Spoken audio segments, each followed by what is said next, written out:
busy. Tell me how it's been going for you with you and Harold. I know the last time we met, actually the last two times we met, Yeah. you said you haven't really been making a breakthrough with him. So tell me a little bit about that.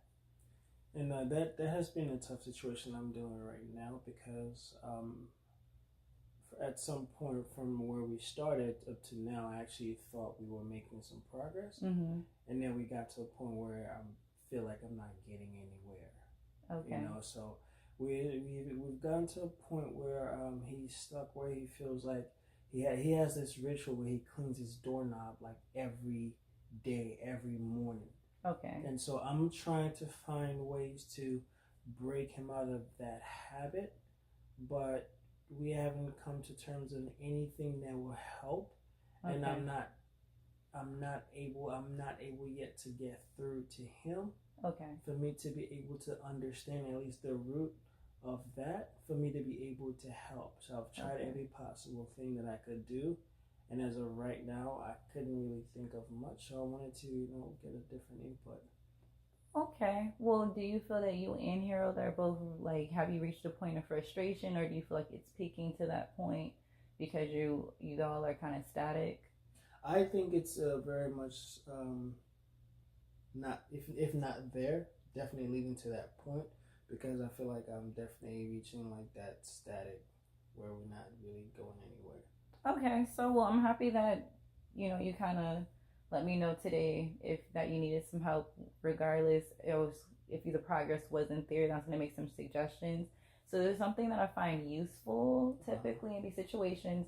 So what I want, because you're the expert for Harold right now, of course.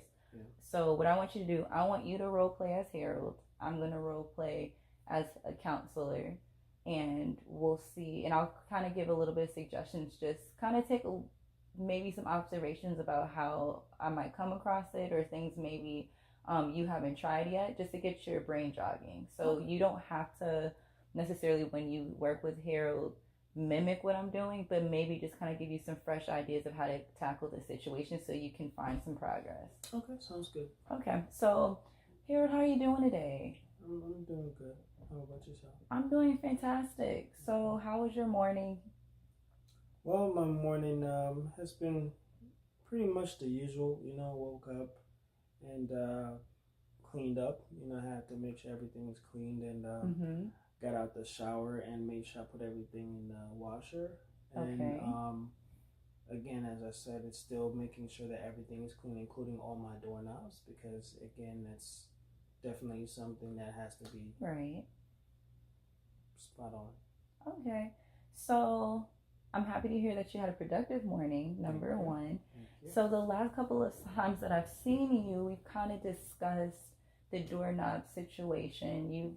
From the first assessment that we did, you said that's something that you're really trying to get rid of as a ritual. Like, and as we discussed also prior, cleaning is a great thing. Everyone should be clean. But really getting to the nitty of why doorknobs in particular kind of bother you. So I've tried, I've definitely tried to get myself out of the habit, but it's really hard. And I know the last time I had a conversation, I tried to look away, and as I was stepping away, I just couldn't take it, and I felt like I had to do it, before I ever even feel like I have to get my day started. Okay, so let me just start by asking you this question. When did you first notice that you had to clean doorknobs? To be honest with you, I can't really recall. It just kind of became a habit of mine, and I noticed it when it became a habit. I didn't notice when it actually started. Just kind of when I just started noticing that I would do this like repetitively every morning. Okay. So what feelings do you get when you clean the doorknob, and then after the doorknob's been cleaned? What does that feel like for you?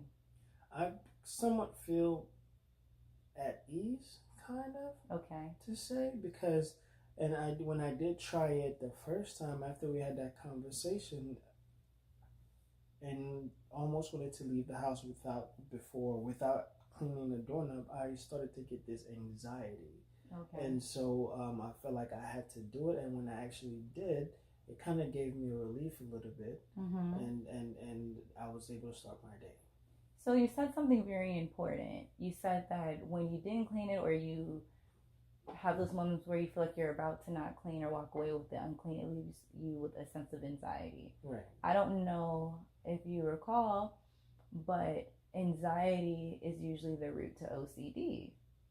So since we can't quite recall when you first started cleaning doorknobs, can you remember the first time you ever felt anxious? The first time I felt anxious was actually when I was a child. Okay.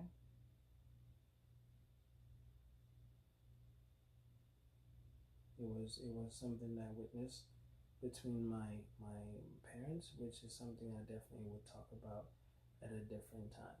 Okay. But it just kind of came back to me. Okay.